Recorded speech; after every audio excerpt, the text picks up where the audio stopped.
Programang ito ay rated SPG, striktong patnubay at gabay ng magulang ang kailangan.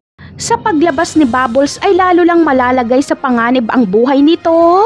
Hindi kasi titigilan ni Rigor si Bubbles. Ipapatumba din ito ni Espinas dahil lilinisin ni Espinas ang lahat ng may alam tungkol sa kalakaran nila sa loob ng kulungan. At isa pa ay si Bubbles ang nakilala nila Rigor na pumunta sa bahay nila Enteng na nag-abot ng pera. Kaya bago pa man mahanap ni Rigor si Bubbles ay ipapatumba na siya ni Espinas. Si Bubbles kasi ang magpapatunay na si Espinas ang nag-utos sa kanya. Kaya labis ang pangamba ni Olga dahil hindi niya kayang proteksyonan si Bubbles.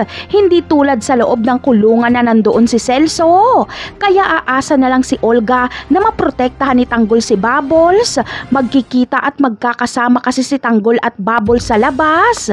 Samantala, kung mapapansin nga natin ang papel ni Olga sa mga eksena ay tila wala siya ni isang kakampi maliban kay Celso.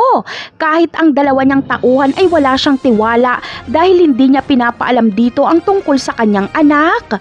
Kaaway niya si Ramon, kaaway niya si Tanggol, kaaway niya rin si Espinas, makakaaway niya rin si Rigor dahil tatargetin ni Rigor si Bubbles at balang araw ay makakaaway ni Olga si David.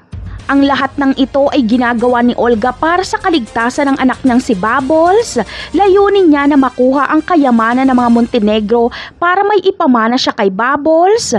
Ngunit kapag malaman ni Olga na nagmamahalan si Bubbles at Tanggol, ay malilinawan siya kung kanino ba siya dapat kumampi. Kakampi siya kila Tanggol at tutulungan niya si Tanggol na kilalanin ni Ramon bilang tunay na anak. Ilalaglag na ni Olga si David dahil pag magkatuluyan si Tanggol at Bubbles ay kay Tanggol mapupunta ang kayamanan ng mga Montenegro at mapupunta na rin naman ito kay Bubbles. Darating ang araw na isusugal ni Olga ang kanyang buhay para kay Tanggol dahil alam niyang si Tanggol lang ang makakapagprotekta kay Bubbles. Samantala, bago mawala si Olga sa eksena ay isang plot twist pa ang mabubunyag dahil magkakilala din pala itong si Mang Berting at Olga. Ang mga Montenegro ang dahilan kaya natanggal sa pagiging pulis si Mang Berting. Ngunit ano kaya ang ugnayan ni Berting at Olga? Posible kayang naging magkarelasyon sila at nilaglag ni Olga si Berting kay Don Julio? Kung ganon ay si Olga ang sisingilin ni Berting.